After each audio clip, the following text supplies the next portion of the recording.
All right, what's on the bench? I was having a conversation with a viewer who was looking at a real old video of mine. I did a video on a circuit that Alan, W2AEW, did. It's been in other books too. I mean, I saw it before Alan did it, but he's got a real nice video on the subject. And it's basically using a, this happens to use a 74HC14, which is a Schmidt trigger. And you use, it's six packages, so you use one of them, maybe two of them, to do an oscillator. They make a real nice RC oscillator, which is down here. And then you use a couple of the other ones to buffer the signal and make it drive harder. And then you sum them together with resistors and stuff.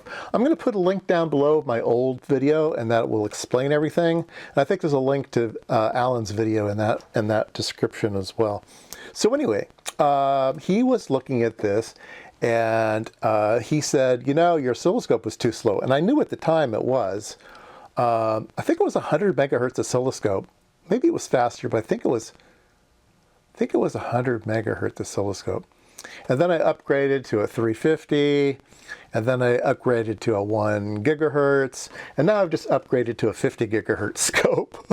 So I figure, okay, it's time to go back and take a look at it with a 50 gigahertz scope, because I can have a resolution down to a 7 picosecond rise time. These are going to be around in the 1 nanosecond rise times, so that scope's going to be way overkill, and we'll be going to get a really, really, really good reading on this. So we're going to go over to that scope, and we're going to first measure this part, which is a 74AC14. Now the AC is supposed to be a lot faster than the HC.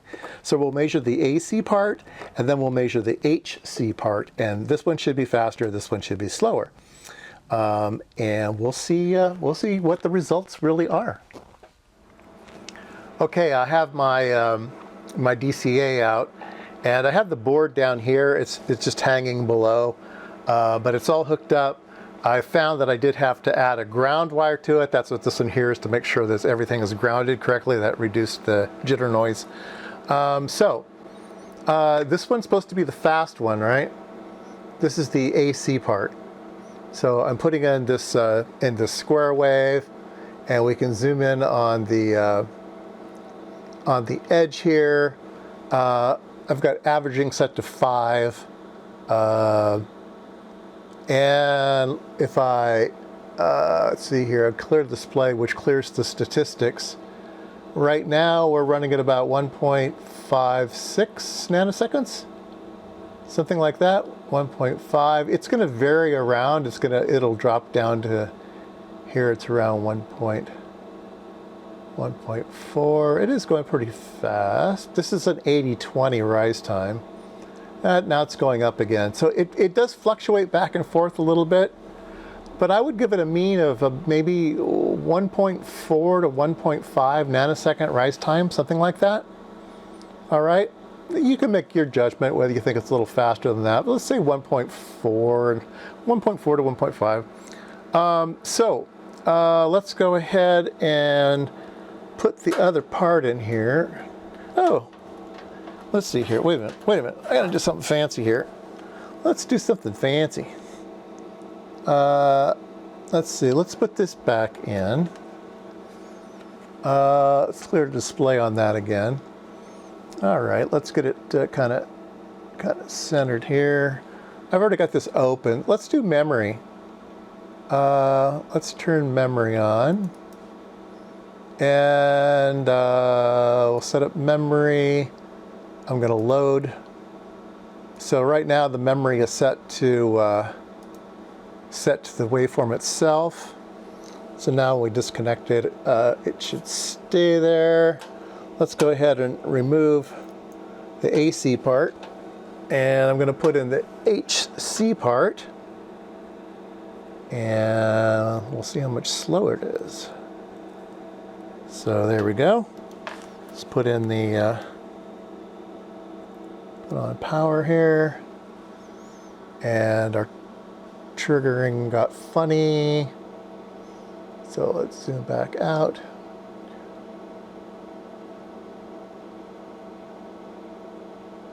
There we go.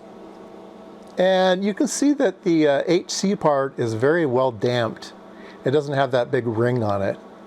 And it's drifting a little bit because we just turned the power on. And let's go ahead and clear display.